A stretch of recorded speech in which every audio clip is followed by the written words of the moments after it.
Kính thưa các bác, như này cái này có thể nhiều bác chưa thấy bao giờ. Cái lễ này được gọi là lễ bà sĩ chủ quản, tức là một cái lễ gọi là lễ buộc chỉ cổ tay. Trong sâu trong tiềm thức của người Lào đấy, tại vì người Lào chủ yếu là theo đạo Phật,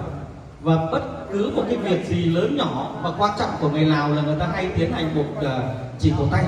Đặc biệt là vào dịp lễ Tết, sinh nhật hoặc là cưới xin, người ta cũng sẽ làm cái lễ buộc chỉ cổ tay này. Nếu mà chúng ta tính sâu xa thì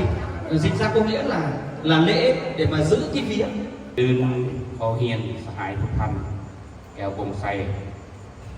รองเจ้าแข็งบัวพันธ์ที่เคารพนับถือเยียนทานในพลคำหอมแต่บุรงรองประธานสาพันธ์นักรบแห่งศาสตร์ที่เฮียนสหายพันเอกหุยกงต้นหัวหน้าคณะเขาเฮียนบรรณาธิการชายทันยิงทันทรายที่เคารพTrước hết là kính thưa đồng chí Phúc Phan Kẻo Bông Say, Ủy viên Ban Thường vụ Tỉnh ủy, Phó Tỉnh trưởng tỉnh Hùa Văn. Kính thưa Thiếu tướng Khăm Hóm Xén Bô Lông, Phó Chủ tịch Trung ương Hiệp hội Cựu chiến binh Lào. Kính thưa Thượng tá Bùi Cung Tuấn, trưởng đoàn của Hội Quân tình nguyện và chuyên gia Việt Nam. มื้อนี้การนำแข่งสาพันธ์นักรบเก่าแข่งสุดที่รู้สึกภาคภูมิใจที่สุดที่ได้ต้อนรับบรรดาทานบรรดาสหายทหารอาสาสมัครและเชื้อชาติเวียดนามที่เคยมาช่วยเรากลับคืนมาเยี่ยมยามแข่งหัวพันที่มันของการปฏิบัติ Và hôm nay lãnh đạo tỉnh và cũng như Hội cựu chiến binh tỉnh Hùa Văn, và chúng tôi cũng rất vui mừng và phấn khởi và được đón tiếp đoàn của Quân tình nguyện và chuyên gia Việt Nam đã giúp Lào đã đến thăm chiến trường xưa tại tỉnh Hùa Văn của chúng tôi. มื้อนี้แม่นมือดีมืองามมือดีมืองามทางหน้าทางการนำแข่งในสาพันธ์นักรบเก่าจึงได้จัดพิธีบายสีสู่ขวัญให้แก่พวกท่านที่มาเยี่ยมยาม Và nhân dịp này,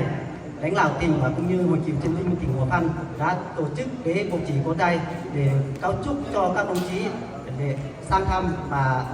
du lịch tại tỉnh Hùa Văn lần này mạnh khỏe, hạnh phúc. ต่อไปนี้ขอเชิญทานมงคลและเรื่องพรที่ดีพรที่งามให้แก่แขกเนาะขอเชิญ Và tiếp theo sẽ giao cho thầy Mo để làm theo phong tục tập quán của Lào. Xin trọng kính mời.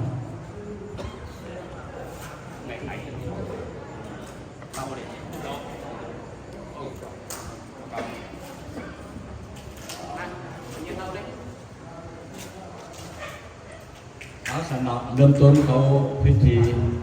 พรก้อนให้แก่บรรดาท่านแขกผู้เกียรติยศสาธุสาธุสาธุสาธุสักเขกาเมจันลุเพสิขิลาตาเตจันตาวิคาเมตาโลบานาคาเมปะทุมมิเกเตภุมมาจายันตุสัลลาปิสาเมยังคาคันทพานาคา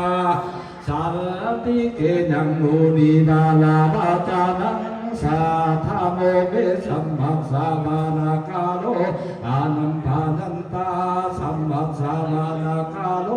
อานัมปานันตาสาธุสาธุข้าโนของเส้นเอาเทพาลาเจ้าทั้งหลายถึงสาธิจูเนื้อสาบันสันพาเนข้าน้อยของเส้นเอาเทพาลาเจ้าทั้งหลายเชิงสาธิจูเนื้อภูเขาขาดล่อรอเนื้อสามบ้านสองข้อหน้าทานนั่นเมื่อเป็นเท่าแก่อาวุโสเป็นหงโผงใส่เบิ้งแห่งเอาลูกหลานผ่านเข้าจุดเหลือแพงหัวพัง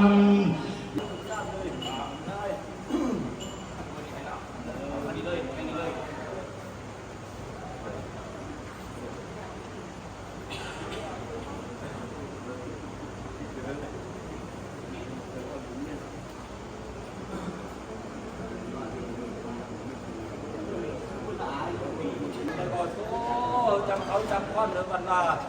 สามอาเอ๋ส่งมากกว่านี้เด้อไม่เขาเขาตึง ข